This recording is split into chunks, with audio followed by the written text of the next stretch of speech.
and thereafter I did my general medicine MD from UCMS and GTB Hospital, Delhi. And I did my neurology DM from KGMU, Lucknow. And thereafter, I did a year fellowship in movement disorders at NIMHANS, Bangalore. So my area of interest is movement disorders, neuroimmunology, neuroinfection, and neurogenetics. So coming to the today's topic, that is natalizumab. So I'll be in detail going through what are the indications, what are the precautions that you have to take, how to administer the injections, what are the side effects that can happen, and how to monitor them. And in case the side effect happens or you foresee a side effect, then how to switch over to other medications. So coming to the natalizumab, so in a briefly, it is actually a humanized mouse monoclonal antibody. It is a recombinant antibody of IgG4 class, and it is the antibody acts against the alpha-4 chain of the integrins. Basically, the alpha-4 chain binds to beta-1 and beta-7. So it acts against two integrins, that is alpha-4 beta-1 and alpha-4 beta-7. So alpha-4 beta-1 predominantly acts at the CNS, whereas alpha-4 beta-7 will predominantly act at the intestine. So this integrin is essential for the T cells and monocytes to aggress or translocate into the CNS. And also, so these antibody will help in preventing that sequestration and aggressing or the translocation of these lymphocytes into the CNS as well as intestine. So this is the first targeted monoclonal antibody therapy that was approved for RRMS treatment. So in a brief history, this is, it was in the 1960s itself, it was, realized that there is an interaction between endothelium and lymphocytes. And this was the hot topic of study at that time. And by 1990, Alice et al., they identified that there is an integrin alpha-4 beta-1, which is a receptor for VCAM1. And it has a role to play in recruitment of mononuclear leukocytes to inflammatory sites. By 1992, Adnock et al. Had a wonderful study where they showed step by step in the animal model of the MS, that is EAE, demonstrated antibodies to alpha-4 beta-1 integrin. It improved paralysis and also prevented leukocyte accumulation in the CNS. This encouraged further studies on natalizumab. So two pivotal studies that happened, that is AFFIRM trial and Sentinel trial, which I'll be discussing a bit later. So this showed a very promising results, which led to accelerated FDA approval for natalizumab in November 2004. However, there were identified 3 cases of PML got identified, 2 in the AFFIRM study and 1 with the Crohn's disease. So this led to the halting or withdrawal of the, voluntary withdrawal of the drug from the market in February 2005. Thereafter studying these, why this happened and what was the risk factor associated, it was reapproved by the FDA as a monotherapy for only highly active MS with a black box warning that there is a high risk, there is a risk of PML which has to be discussed with the patient. So thereafter, it has been a wonderful drug and quite frequently used, especially in the highly active MS. So coming to the timeline, so as you can see, this got approved around in the 2006, and so far there are many other medications that has come in the treatment for the treatment of RRMS. And basically, just to briefly, what are integrins? So these are basically adhesion molecules that confer mechanical stability interactions between the cell and the environment. And also, basically, it is composed of alpha and beta chain. The natalizumab that acts is against the alpha-4 chain, like I told earlier. So alpha-4 beta-1 and alpha-4 beta-7, and has a different set of action. So these actually, the VCAM receptor that are on the endothelium will bind to these integrins, and it will cause the rolling and thereby arrest of these leukocytes, predominantly T cells and the monocytes. And then it will translocate across the endothelium and start accumulating in the site of inflammation in the CNS. So in the extracellular matrix, the fibronectin, osteopontin, or non-soluble VCAM1, these attach to the alpha-4 beta-1 and causes the homing of various lymphocytes, release of chemokines and local cytokines. So coming to this, I'm not sure how. So basically, physiologically, it also helps in homing retention of the hematopoietic progenitor cells and IgG producing plasma cells in the bone marrow. It interacts between the bone marrow stroma and developing B cells for B cell maturation and follicular dendritic cell homing in the follicles. Whereas pathologically, it helps in, so basically pathologically in this one, it helps in really, aggress or the translocation of the central memory T cells across the choroid plexus into the CSF, as well as across the endothelium. It helps in translocation of the effector T cells and monocytes. And this is the action of the alpha-4 beta-1. So by blocking alpha-4 beta-1 integrase, both the translocation of the central memory T cells as well as the effector T cells and monocytes, eosinophils, basophils are prevented. However, it is important to note that neutrophils doesn't use this alpha-4 beta-1 integrin for translocation. Hence, the activity of the neutrophils is not inhibited or stopped. So just to give a, I mean, there are other integrin blockers as well, which we frequently use are aptifibutide, tirofiban, and abciximab. These are alpha-2 beta-3. There are so this natalizumab doesn't have a selectivity for CNS or intestine. So it acts against both alpha-4 beta-1 as well as alpha-4 beta-7. Whereas this is, I mean, new vedolizumab that is frequently used in Crohn's disease is active against only the beta-7. So it doesn't have the CNS activity. Thereby, it doesn't have the higher risk of or the risk of PML that is seen with the natalizumab. So why integrin blockade? So as I told, it inhibits the egress of the effector T cells, which is responsible for the local inflammation. Thereby these T cells also go and get stored in the CNS and release cytokine and chemokine, which further homes the various other inflammatory cells, thereby causing the inflammation. However, it has no effect on the neutrophils in the CNS. So significant increase in bacterial fungal infection is not seen. And there is no reduction of the immunogenicity of the B cells as well. So vaccines are relatively safe and well effective also. However, the one thing is it also reduces the central memory T cells in the CSF and also reduces the CD4-CD8 ratio and also alters the B cell homing and maturation. All these three factors have been shown and seen to increase the risk of PML. So there are only two approved indications. One is relapsing form of MS, which is highly active MS. I'll be discussing later. Other indication is moderately to severe active Crohn's disease. So neurologically, there is only a relapsing form of MS that has FDA approval. Coming to the RRMS, so it is used as a monotherapy, not in combination. It is used to delay accumulation of physical disability and reduce the frequency of clinical exacerbation.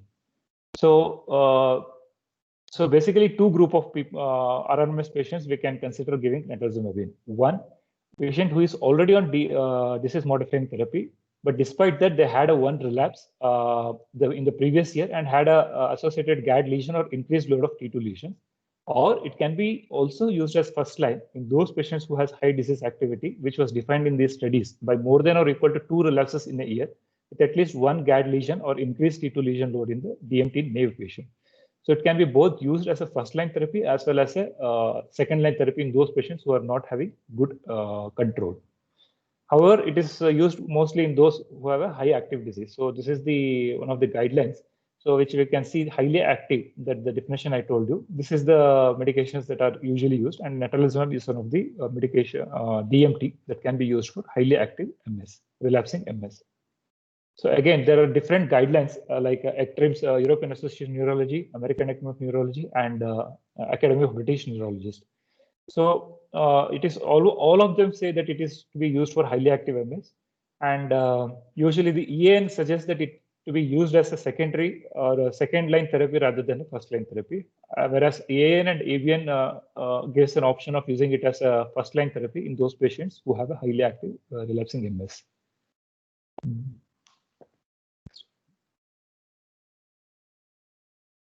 Okay, so two studies were very pivotal in actually getting this approval and showing the response of the natalizumab. So first one was both came up in 2006 in the NEJM issue. So first one was FM trial, which included RRMS patient with one relapse in the previous year, with not on any medication at the present, and it was a placebo-controlled RCT. So 42% reduction in the sustained disability progression was seen, and also there was a cumulative probability of progression was reduced with the number needed to treat of 8. There was reduced clinical relapse by 68%, and a low annual relapse rate for 2 years, that is 0.232 versus 0.73, with a number needed to treat of 2. That is, every 2 patients we treat, 1 patient will have a reduction in the significant reduction in the ARR.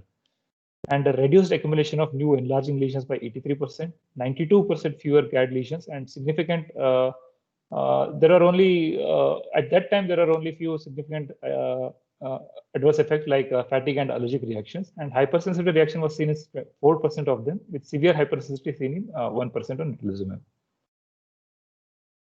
So the other trial was a comparison with interferon. So interferon beta 1A. So this recruited patients who were already on interferon beta 1A and had a one relapse in the previous year, and they used natalizumab as an add-on. So the two groups were natalizumab plus interferon beta, and the second group was interferon beta along with placebo. Even with compared to interferon, also there was a reduced cumulative probability of progression, lower ARR, fewer or new enlarging lesions, and also 24% reduction in the relative risk of disability progression. So both the studies, both the placebo compared to placebo as well as interferon, there is a significant reduction in the ARR and disability. And that is in the RRMS, where it is already FDA approved. There was a recent study in 2018 where they studied for secondary progressive MS. However, this study was did not show any significant difference compared to natalizumab and placebo over a 2-year blinded and 2-year open label continuation study, where there was no significant improvement either in EDSS or time to 25 feet walk test also. But there was a mild improvement there was noted in the 9-hole peg test. That is, they concluded that there may be some improvement or there may be some difference in the upper limb functions in patients who are on natalizumab compared to placebo.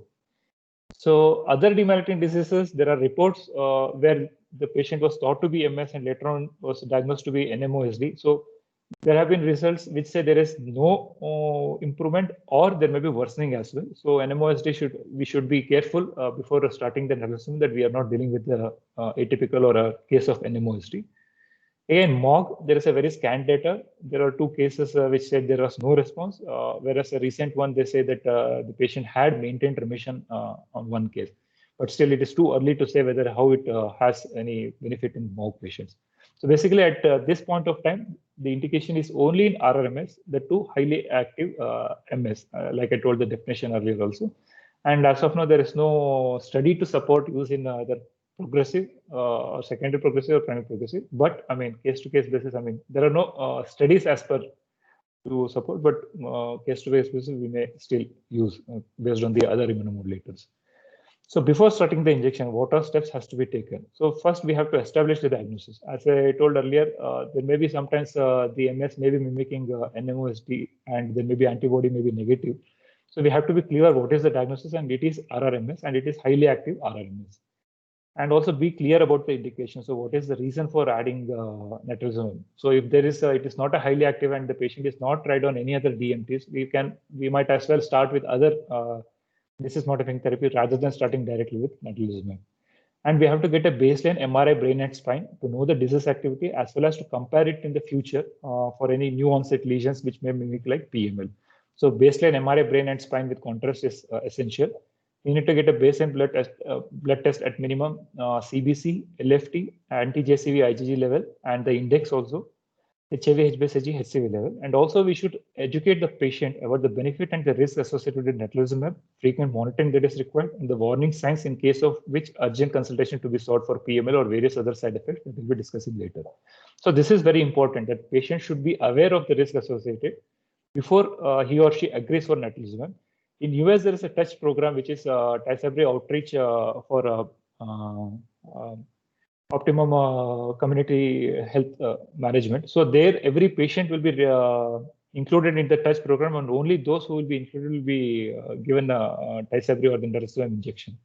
So similarly, I mean, here before we give, so it should be very clear that they should be given a medication guide booklet. They should be told about the risk of PML, and that they have to seek consultation immediately if there are any symptoms suggestive of any new neurological abnormality or other side effects. This has to be made very clear before considering and starting natalizumab. So HIV, HbSAg, HCV, as I told, HbSAg we can still give if this medication is deemed to be essential for the patient. However, we have to either give a prophylaxis, which we can consult a hepatologist for which is a suitable prophylaxis for the particular patient. Or if you're not giving prophylaxis, I'm talking only in those patients who are HbSAg positive. So if the prophylaxis is not given, then preemptively we have to regularly do HBV DNA monitoring every 6 months till we start the prophylaxis. There is no guidelines per se to screen for latent tuberculosis, but there was just review by Epstein et al., who told that it may consider chest X-ray to screen for latent tuberculosis, but in India, because of the high endemicity, it is difficult to do. There was one more study by Mullero et al. In 2012 who studied in Spain, where there is again a bit endemicity of the TB, and they saw that there was no relapse. And so far, there has been no report of TB reactivation in the post-marketing surveillance also. And varicella prophylaxis, again, there is no strong guidelines to give a prophylaxis, but it can be considered in those who were on prior immunosuppressive therapies, or those who have recurrent oral or genital herpes simplex recurrences. And this prophylaxis is 200 to 400 mg BD till the patient is on natalizumab. So again, this was can be considered based on the case-to-case basis because of the few cases of CNS herpes and varicella zoster infections that have been observed post-marketing, which we'll be discussing later. So coming to the contraindications, so it should never be given to those who have or had PML and those who had hypersensitive reaction to natalizumab. These are the strong absolute contraindication. Apart from this, as can be understood, that it should not be given in those who are immunocompromised, or should also be avoided in those who should not be given in those who are on immunosuppressants. So if this medication natalizumab has to be started, we have to stop immunosuppressants. Simultaneously, it is not advisable to give natalizumab. And also wait at least 3 to 6 months for washout of these immunosuppressants if you are planning for natalizumab. And in case of cyclophosphamide and metoxantrone, it should be longer, more than 6 months. So after considering this, getting the baseline investigations and all, so dosing regimen. So the natalizumab comes in single dosing, this one, 300 mg in 15 ml vial, and this is a single use vial. So we can infuse it in 100 ml NS, and infusion should be given over 1 hour at around 5 mg per minute. And it can be given every 4 weeks. This is the standard dosing regimen that is used, 300 mg every 4 weeks and in 100 ml NS over 1 hour.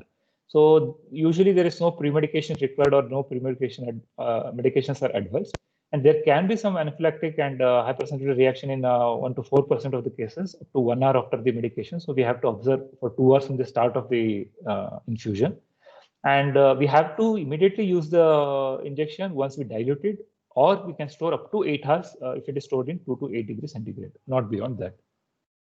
So once we give, there may be some infusion reaction up to 4 to 6% of the time, or maybe higher sometimes. But this is mainly headache, dizziness, or nausea. It need not be, the medication need not be discontinued. It can be managed if such reactions frequently is happening. It can be managed with pre-treatment with paracetamol and antiemetic and slowing infusion rate. So this is not a serious adverse event. However, we have to be careful regarding the hypersensitivity reactions. So there can be anaphylaxis, anaphylactic reaction, urticaria. And in this, the FDA recommendation is to stop and not to reinitiate natalizumab if there is a hypersensitivity reaction. However, there are studies which say that pre-treatment with hydrocortisone and CPM, these patients who are pre-medicated with this in case of hypersensitivity reaction, they did not have further hypersensitivity reaction compared to 4% who developed hypersensitivity without this pre-medication. And also, these reactions have been seen to be more common in those who develop antibodies against natalizumab. So monitoring. So once the injection is given, so what has to be monitored?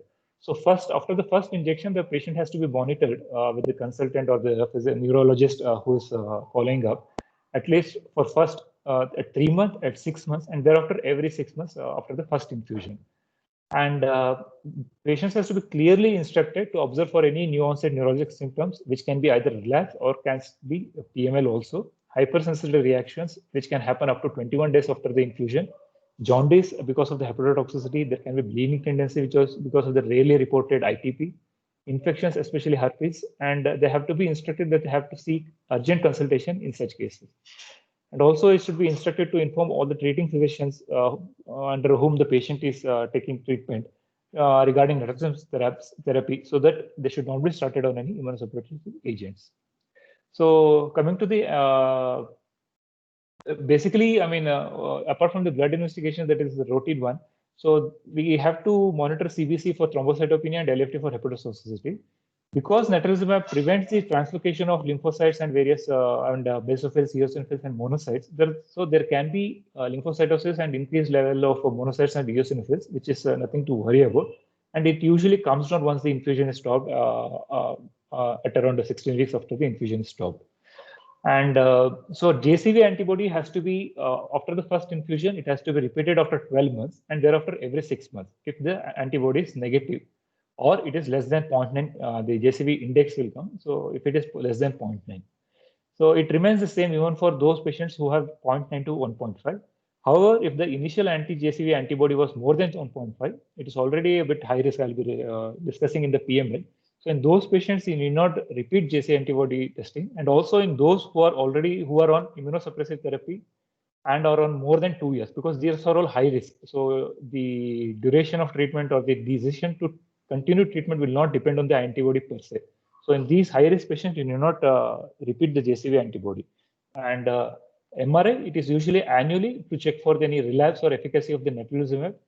And we also check for PML. Whereas in case of those who are seropositive, if it is less than 1.5, we have to do MRI first at annually, then every 6 months thereafter to look for PML. And in case of the patient is high risk to develop PML, one needs to repeat MRI every 3 to 4 months. So this repeat MRI need not be complete sequence. For if we are looking for the MRI being repeated for PML to pick up PML, then it is necessary or it is sufficient to do axial, FLAIR, and TW sequences. So yearly we can do complete sequence to look for also the efficacy, and 6 monthly or based on the risk, that is if it is high risk, then every 3 to 4 months we can do for PML only axial, FLAIR, and DWA. So coming to vaccination, so there is no, the inactivated vaccines have been seen to be safe and they have good immunogenicity as well. However, although there is no definitive study to say that there is a increased risk, live vaccines are usually not recommended when the patient is on natalizumab. And because of the scan data, the guidelines are different in different countries. Like Canadian and French guidelines recommend against live vaccines, whereas Switzerland, they say that if the patient needs vaccination, case-to-case basis, you can still give live vaccines as well. And there have been studies that says that there have been no adverse effect in those patients who got live vaccines as well.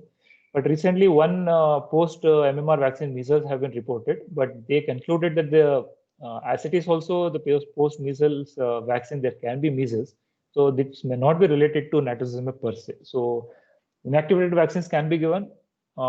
Live vaccines, you have to be cautious, but there is no study to say that it may be harmful.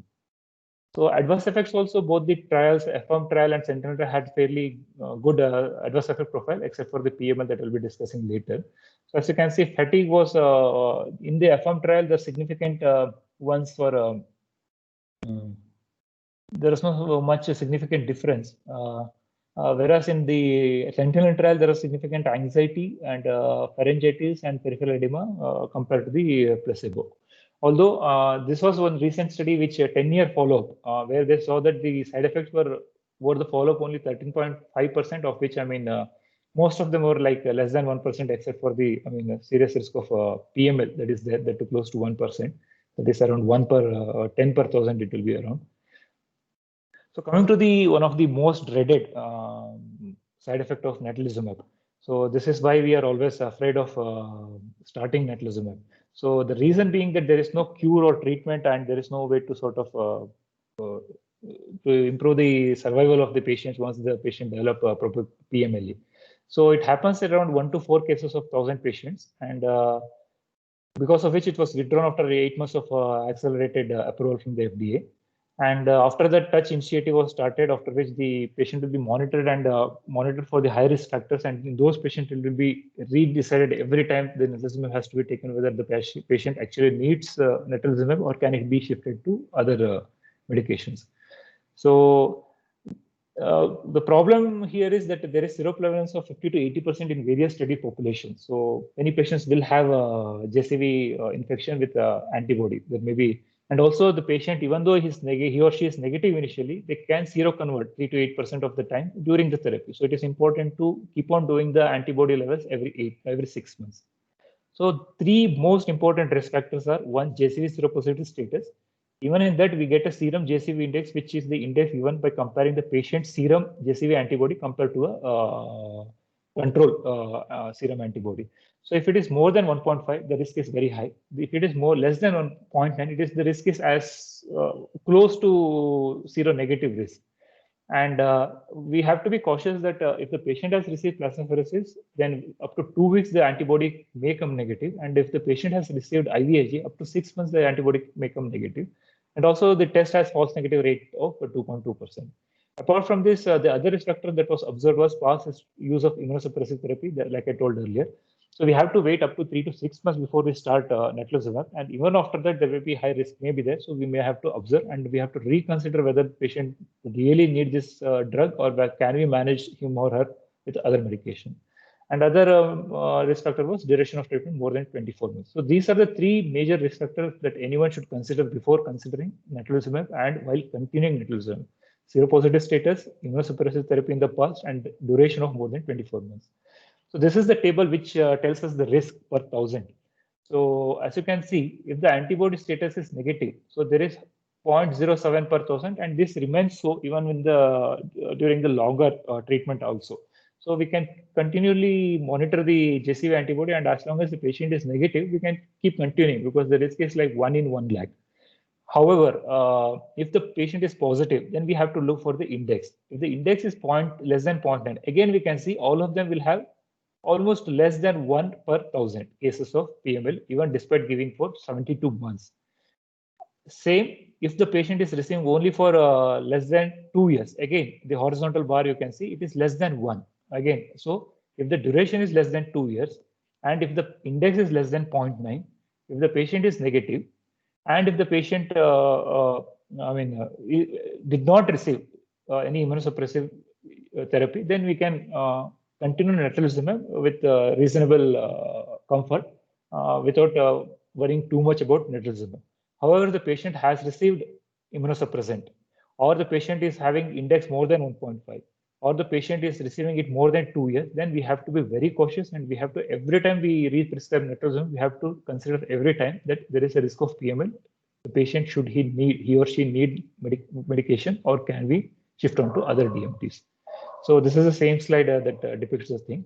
So this is very important. So whichever patient we have started on Netlizumab, every visit or we have to check for PML. So history and examination is the important thing. So clinical presentation, if it is typical of if a patient has some neurological worsening or new onset of symptoms, neurological symptoms, we can differentiate whether it is MS relapse or PML based on the history. If we can say it is MS relapse likely, then treat as a relapse. And if the patient improves, then just continue, keep continuing the Netlizumab and follow. If the patient doesn't improve, then immediately you suspend Netlizumab and advise for a MRI or JCV. However, if the patient clinically you suspect there may be a possibility of PML, then you have to suspend Netlizumab immediately. Even before you go for MRI or JCV, you have to stop Netlizumab as soon as you suspect there may be a strong possibility of PML. So how do we know? So the PML lesions are more often a bit slowly progressive. It takes weeks to months. And also they will have more of a visual impairment, seizures, hemiparesis, or psychiatric and cognitive impairment. Whereas the multiple relapses, MS relapse will be more acute to subacute, and they will have more of a myelitis and optic neuritis-like features clinically. But all the cases may not be differentiated based on clinically alone. So if you have a suspicion still that the patient may still be having PML, then we'll go for a MRI. So nature of lesion, again, based on the MRI, if you can say that it is MS relapse only, then treat steroids, observe. If the patient improves, well and good, you restart Netlizumab and follow. If the patient, you feel that it is PML, then lumbar puncture to confirm. And if it is PML, then you stop immediately Netlizumab. Even if you suspect it is relapse and you think it is relapse after MRI, but the patient doesn't respond or as well as he or she should have responded, again, then you have to go for lumbar puncture. So these are the various radiological differences that are there in the MS. So MS is mostly focal, whereas PML is diffuse and it is more of a border is not very clear. And the mode of extension is usually focal, periventricular, and dorsal finger like this. Usually homogeneously, it will be, I'll show some MRI images. And there may be mass effect in MS, whereas it is very rare to see mass effect in PML. And T2 lesions are very finely seen, very borders are very well made out, whereas it is diffuse hypersensitivity intensity in this. And also there can be hypointensity in the T1, and flare sequence are the preferred ones, and gadolinium enhancement may not be seen. I mean, it is very unlikely in PML, except, I mean, some cases of Netlizumab induced PML can still have contrast uptake, especially after stopping natalizumab. So these are some of the MRI. As you can see, this patient, patient had apart from the typical lesions that we can see in the MRI of MS, there is one lesion which is sharp border peripherally and not so well made out border medially. And this is diffuse lesion, unlike of MS. Which patient he was immediately stopped from natalizumab and given plasmapheresis. However, still the patient worsened, and you can see the increase in this one. And there is also significant DW restriction of the border. So this is one of the one other features where you can differentiate MS from PML, and this DW restriction will improve once natalizumab is stopped and with the follow-up. So DW restriction and very smooth and diffuse lesion were very typical of PML. And also one more feature is the granular and microcystic changes in the T2. This is also has been seen to be more common with PML and more suggestive of PML rather than MS. And again, this patient was initially thought to be MS relapse, continued treatment with natalizumab, but thereafter worsened. And as you can see, initially the lesion was looking like PML lesion only because of the diffuse nature, unlike MS lesion, which you can see here very punctate and well demarcated. So the MS lesion progressed, and you can see the DW restriction in the periphery, which after stopping natalizumab and starting plasmapheresis, the diffusion restriction went off, but there was an iris with punctate contrast uptake noted. And the diffusion restriction is no more, the border, the restriction that was seen, it is not evident here after stopping natalizumab. So once we do this lumbar puncture, we have to check for JCV DNA PCR. It is not the antibody that we have to check here. It is the PCR for DNA, JCV DNA. So if it is negative and the patient has improved clinically, then well and good, it is MS relapse. You can just follow up and restart natalizumab. If not improving, you strongly suspect it is still a PML. You can repeat MRI in 2 to 3 months or earlier if you think, the worst patient is having worsening or new symptoms. Or you can repeat PCR within 2 to 3 weeks to see whether the patient is actually having PML, because the sensitivity and specificity I can see is 90%, although 90%, 10% of the time it may be missed. There is one more JCV antibody index. This is not similar to the serum index that we do for monitoring the high risk of PML. This is the ratio of JCV antibody in CSF with serum upon the ratio of the IgG, total IgG CSF to serum. If it is more than 1.5, then there is very high specificity of this being a PML. However, the sensitivity is very less. So we have to do lumbar puncture if you are clinically very strongly suspecting that it is PML. We have to do a repeat MRI and repeat JCV. And even if then also it is negative, the patient is not typical of MS relapse, then we may have to consider for other DDs. So what if PML develops? So immediately we have to stop natalizumab and we should not restart it again. We have to give plasmapheresis 3 to 5 cycles or immunoabsorption. And with this, there may be development of iris, maybe weeks to months, up to 12 weeks, in days to weeks, and for which corticosteroid may provide modest benefit, but the studies are not strongly supporting. But because of lack of any other treatment, we may give corticosteroid in those patients who develop iris or before development of iris also. And prognosis, it is slightly better than those cases of PML who develop it in HIV/AIDS. However, still 90% have moderate to severe disability, higher mortality. So the reason for doing repeated MRI is because that asymptomatic patients will have a significantly lower EDSS, better disability profile and survival compared to the symptomatic. So even if it develops PML, the patient, we have to be, it is better to identify that before the symptoms develop. So what if the patient has a risk of PML? Like I told, there is a high index, the patient is on immunosuppressive and he is beyond 2 years of treatment. So there are 3 methods options that are available: either shift to other drug, continue with close monitoring, or extended dosing, which I'll be discussing later. So other serious side effects that have been noted in the post marketing is one is the CNS and retinal HSV and VZV infection, roughly around 1 in 10,000, and it has been seen only in the post-marketing this one, and almost around 20 to 25 cases have been reported. And there have been instances of severe hepatic failure needing a liver transplantation also. Again, there are very few cases of this, and so we may have to, especially it happens in the first 6 months, and so we will have to monitor for this. And if the AST, ALT, and bilirubin, all three have been raised in those cases where there was a hepatic failure. So if all of these are raised and we don't have any other reason, then we have to stop natalizumab and should not restart it again. And we may need to give steroid if it doesn't come down spontaneously. And also there have been a few cases, 5 cases of ITP being developed with severe thrombocytopenia. So again, this has happened first at 83rd infusion. So it has happened very rarely. So CBC have to be monitored maybe every 6 months to 1 year and just to keep checking, and also have to inform patients regarding the bleeding symptoms. So there is one anti-natalizumab antibody can develop in around 6%. It can be transient or it can be persistent, which is defined as a 2 occasions it is 6 weeks apart. If it is positive, then it is called a persistent. These patients have high risk of inadequate efficacy and also high risk of hypersensitivity. So although we don't have it is not available in India. So if the patient has recurrent hypersensitivity or the efficacy is not good, this may be one of the reasons for resistance. So coming to the exit strategy. So as I told, if there is high risk, the patient is beyond 2 years, has antibody positivity or history of immunosuppressive. So then we may have to consider, okay, this is the time to think about what to do. So why? Because there is a risk of PML, maybe there neutralizing antibody inefficacy, planning pregnancy. So these may be the reason why we may have to stop or shift on to other strategies. So if the decision is made to shift to a different DMT because of either lack of efficacy, pregnancy, or it is because of the hypersensitive reaction, then it should be always with the other higher efficacy drugs like alemtuzumab or fingolimod or DMF. It should never be glatiramer acetate or interferon. These two drugs has to be only considered if the patient had a milder disease activity to start with and did not have any activity during natalizumab. So these are the only patients where you can still go back to interferon and glatiramer acetate, but it's always advisable to shift onto a higher efficacy drug if you have to shift. And fingolimod is the most studied, whereas recent studies, rituximab and alemtuzumab has a very promising study results compared to fingolimod and DMF.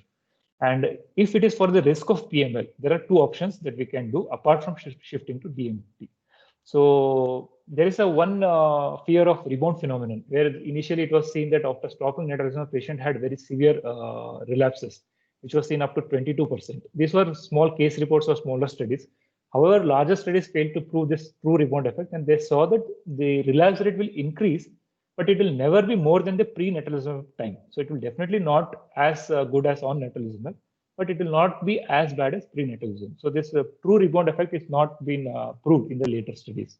So as I told, there are various studies for interferon and glatiramer acetate, DMF and fingolimod, and it is best is to shift on to fingolimod or DMF or the other medication injectable like alemtuzumab and rituximab based on the recent studies. So this is the study. This is the various medications that have been tried and to see how the ARR and the relapses never went back to the pre-natalizumab stage if you start the medication. So the important thing is, I mean, one study they saw rituximab where there was 114 patients were treated and relapse within only 1.8% of them relapse compared to 17.6% on fingolimod, which is also one of the good drugs. So even with compared to fingolimod, also rituximab had very good effect. And also it was well tolerated. Treatment discontinuation was also less, and GAD lesions were also less compared to fingolimod. And there are around 16 patients according to one study, out of which 14 did not have any disease activity for more than 1 year follow. But it is too early to say anything. But these are promising. So this is what I have told. You never go back to interferon glatiramer acetate unless, as I told, it is mild disease, no activity was seen on natalizumab. We can still consider, but it is not advisable. There should be washout period of less than 3 months. Those patients who had beyond 3 to 6 months, there was an increased relapse. So whenever we are shifting to DMT, we should not wait beyond 3 months. And in the study of rituximab, it was given as early as 1.5 months in median time also. It is always preferable to give it within 3 months. And other exit strategies, what you can do if the patient has a high risk of PML, but you still want to continue on natalizumab. So one thing, there are various studies which says that increased frequency, decreased frequency, like every 6 weeks. So there have been promising results which says that without reducing the efficacy, there was significant reduction in the risk of PML. So this is based on the post-marketing study also. There are various studies to support this. And there is ongoing Novo study by Biogen only, where they are comparing every 6 weeks to 4 weeks. So this is promising that if you think that natalizumab may still be required, and but you think that there may be increased risk, so after a year or two, you can shift on to 6 weeks and see and monitor. So this is promising. The other thing is you may increase the vigilance. Like every 6 months, we'll be asking for MRI. Here we may have to ask every 3 to 6 months, every 3 to 4 months. And every time we give natalizumab, we have to be thinking that is it really necessary? So why are we giving it? And why can't we shift to some other medication? So this is the last option. If you think that everything else have been tried, natalizumab is the only one that has worked for the patient, and there is a risk of PML, then this is one of the other options. So this is again the flowchart depicting the same thing, and it is never advisable to stop DMT. So there have been high likelihood of relapses and rebound. So you should always either shift to other DMT or continue natalizumab with higher vigilance, or decrease the frequency, that is increase the time duration. You make it every 6 weeks. So these are the 3 options that one can do. So why, despite having a PML risk, still we want to give natalizumab? It is one of the high efficacy drug with more than 50% relapse rate. And if you can see, natalizumab has a number to treat of 2, which is the least compared to even to alemtuzumab and ocrelizumab and other medications. And this despite natalizumab being given in highly active MS. Even if you give in highly active MS also, it has a very good number needed to treat and very good efficacy. So this is why still, despite the risk of PML, we still want to sort of consider natalizumab in many of the patients. Coming to just few slides are left. Pregnancy and lactation, it is category C, so it is not advisable. Although there was, the post-marketing registry, they have seen that 369 patients with MS, there was a slightly increased overall birth defect rate to 5.05% compared to the general population. However, there was no specific patterns to say that this was because of the drug. But there are animal studies which says that there may be some risk. So it is not advisable to continue in pregnancy, and definitely not in lactation, because the medication can be secreted in the breast milk, and it is not advisable to continue natalizumab if the patient is lactating. If the lady is lactating. And during pregnancy, you can still may discussing with the patient. If the patient is very high risk of relapse, you may still explain the risk. You may still continue, but it is not advisable per se. If there is no study for pediatric and elderly, so it is, we don't know. More than the 65 years, so we don't know how they will manage. But there are a few reports where they have given 300 mg per dose or 3 to 5 mg per kg per dose per month, and there have been good response and good remission and good efficacy seen in children. So coming to the availability, so the practical aspect. So Tasabri, it costs around 85,000 per vial, but the pharma company give various discounts based on the financial status, so person to person, and they include the 6-monthly JCV antibody assessment, and also MRI charge also they include in this cost. So talking to the concerned person, you can ask for a concession based on the financial that they are a bit liberal about. Compared to natalizumab, there are other DMTs which are a bit maybe cheaper. 15,000 to 90,000 per month for DMF. Lemtrada is around 11 lakh for first year and 5 lakh for next year. So these are a rough cost. And Obejio around this is 15,000, not 1,50,000. So there are other DMTs, but none of them are sort of as good as efficacious as Tasabri. Rituximab is showing promising results, so we may have to see how it will do compared to natalizumab.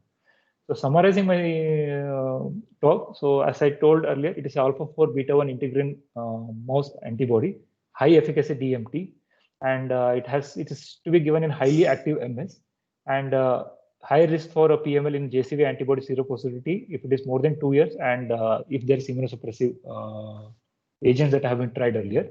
Dosing is 300 mg per in 1 hour every month, and so we have to educate the patient regarding PML, CNS herpes, hepatotoxicity, and thrombocytopenia, and strict monitoring is required, as mentioned earlier.